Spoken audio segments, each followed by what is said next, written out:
B square A plus B whole square। हम लोग start करेंगे क्लास 10 का जो पॉलिनोमियल चैप्टर है उसका एक्सरसाइज 2.2 का 1 का 3 नंबर क्वेश्चन।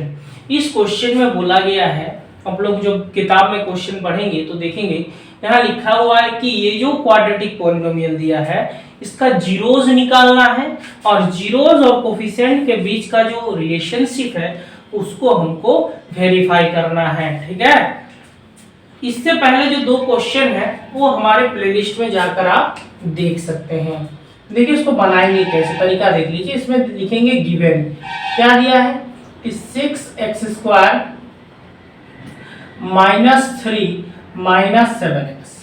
ठीक है, आप लोगों ने जो इंट्रोडक्शन क्लास पढ़ाए थे या फिर आप लोग जानते हैं क्वाड्रेटिक पॉलिनोमियल कैसे होता है, ax² + bx + c।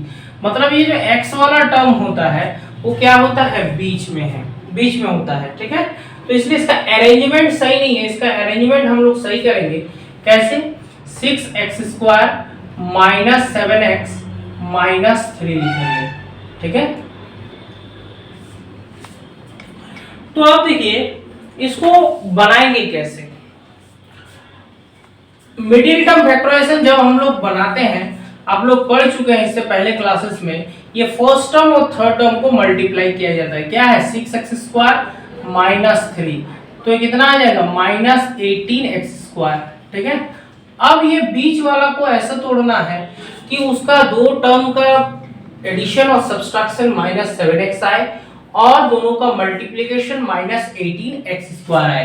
तो क्या लिखेंगे, देखिए -7x = यहाँ ऐसा लिख सकते हैं -9x + 2x। ठीक है, क्यों, क्योंकि -9x × 2x कितना आएगा, -18x² आएगा। ठीक है, देखिए बच्चों इन सब छोटी छोटी बातों को आपको नोटिस करते हुए चलना है, तब जाकर आपका मैथ फास्ट बनेगा। देखिए जब यह मल्टीप्लिकेशन माइनस में आएगा, मतलब नेगेटिव टर्म होगा, तब एक चीज जान लीजिए, ये जो बीच वाला जो टर्म है इसको जब हम लोग तोड़ेंगे तो एक पॉजिटिव वैल्यू में आएगा, एक नेगेटिव में आएगा, तभी जाकर ये नेगेटिव आ सकता है, क्योंकि प्लस इंटू माइनस क्या होता है, माइनस होता है। ठीक है, अब हम लोग देख लीजिए इसको आगे कैसे बनाएंगे। ये क्या होगा, 6x² -9x + 2x -3। ठीक है, अब ये दोनों में कॉमन क्या जाएगा, 3x कॉमन जाएगा, तो यहाँ क्या बचा, 2x -3। यहाँ क्या होगा, +1 कॉमन जाएगा, ये भी आ जाएगा 2x -3। अब इन दोनों टर्म में देखिए, दोनों में 2x -3 जो है वो कॉमन है, तो क्या लिखेंगे 2x -3 और यहाँ हो जाएगा, यहाँ बचा 3x और इधर बचा +1। ठीक है, अब हम लोग निकालेंगे जीरोस, क्या लिखेंगे, फॉर जीरोस एक तरफ लिखेंगे आइदर, इसको क्या करना है, 2x -3 हम लोग जीरोस निकाल रहे हैं इसलिए इक्वल टू 0, तो क्या लिखेंगे 2x = 3, तो x = क्या हो जाएगा 3/2, मतलब इसको हम लोग क्या बोलेंगे, अल्फा बोलेंगे। क्या बोलेंगे, अल्फा। अल्फा = क्या है, 3/2। और एक तरफ लिखेंगे और में क्या है, इसमें क्या है, 3x + 1 = 0, तो 3x = क्या होगा, -1, तो x = होगा -1/3, तो देयरफॉर बीटा का वैल्यू क्या हो जाएगा, -1/3 हो जाएगा। ठीक है, देखिए कितना आसान था, तो दो जीरोस निकल गया, अल्फा और बीटा। ठीक है, अब हम लोग इसको स्टैंडर्ड फॉर्म में लिखते हैं। किसमें लिखते हैं, स्टैंडर्ड फॉर्म में। क्या लिखेंगे, स्टैंडर्ड फॉर्म ऑफ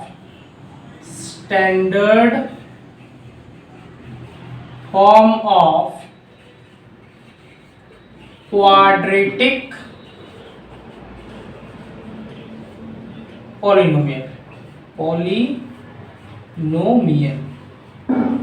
क्या है स्टैंडर्ड फॉर्म, देख लीजिए। स्टैंडर्ड फॉर्म और कुछ नहीं है, इसको पॉजिटिव का टर्म में लिखना है। क्या होगा, देखिए 6x² +-7x +-3।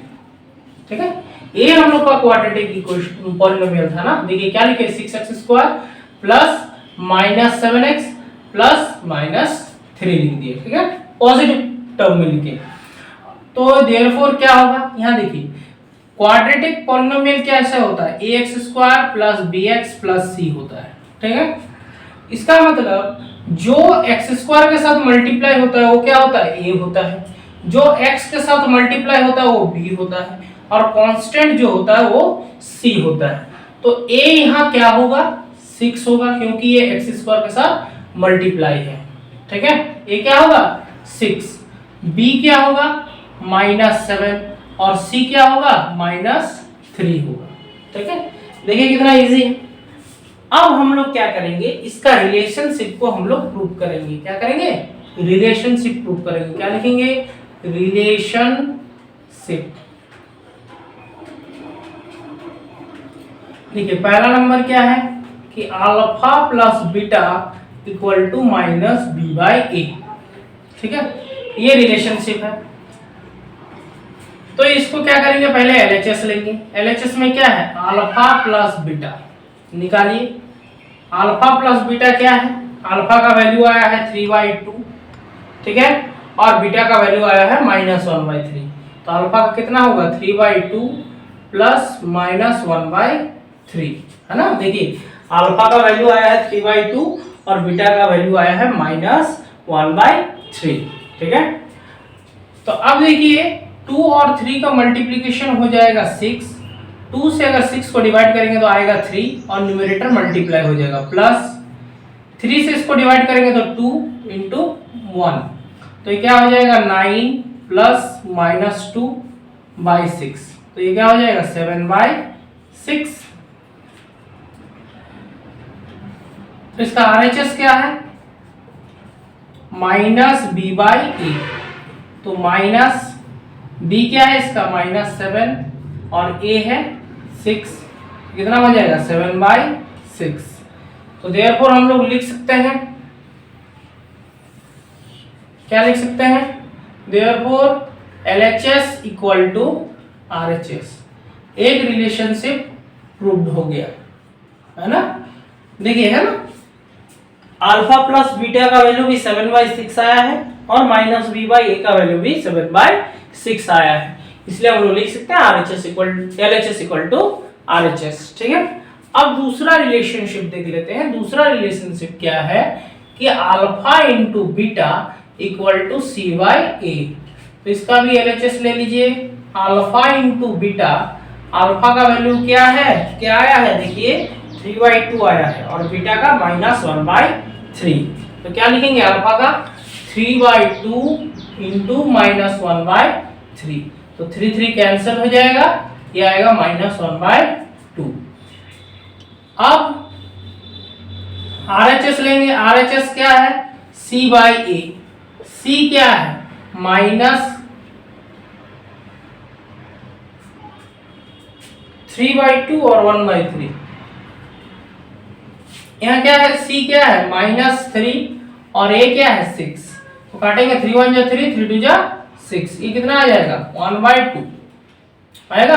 तो देखिए -1/2 आया है अल्फा इंटू बीटा का वैल्यू और c/a भी आया है -1/2, तो देयरफॉर हम लोग लिख सकते हैं LHS इक्वल टू RHS, ठीक है। देखिए बच्चों कितना आसान सा क्वेश्चन था, बहुत आसान सवाल था कि पहले इसका जीरोस निकालना है और फिर इसका जो रिलेशनशिप है उसका कोफिशिएंट के साथ उसको प्रूव करना है। तो आशा करते हैं कि आपको ये वाला मैथ समझ में आ गया होगा। चलिए मिलते हैं। मेरे वीडियो को लाइक करें, शेयर करें और चैनल को सब्सक्राइब करें।